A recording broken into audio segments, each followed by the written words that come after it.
So ito mga idol, tapos na yung project natin. So ito yung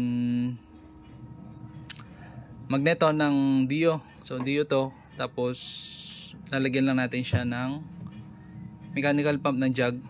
So ayan siya. Bolt pattern kasi nito, ayan, sa Dio yan yung malayo, tapos sa jug naman ito.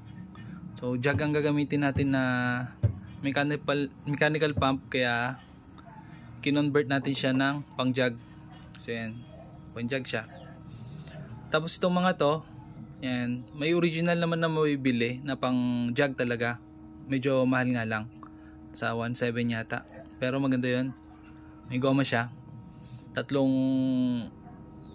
bolts, tapos may goma.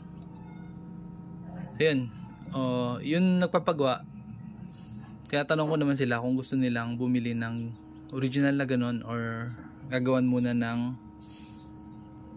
pansamantagal. So ito, tinabas ko na flyball. So ayan, so maganda yung materialis nito, PTFE rin yata yung materialis nito, kaya hindi siya basta-basta mauupod o uupo rin niya to. So kita naman natin yung mga ginagamit sa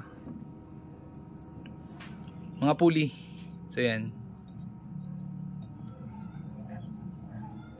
Tapos ito yung pound dial. Ayan, pinalitan ko na kasi sira na pala yun nandito.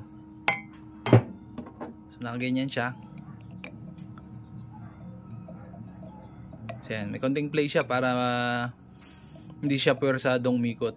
Yan, para may konting damper siya.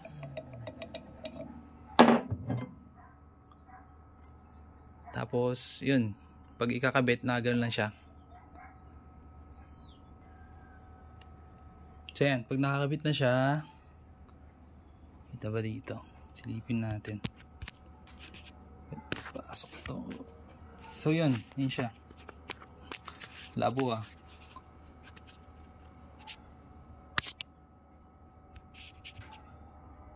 Yeah.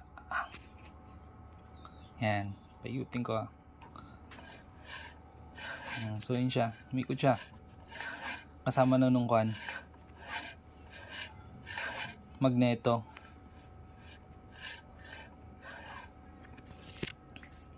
So yun, ganoon lang mga idol. Next project naman.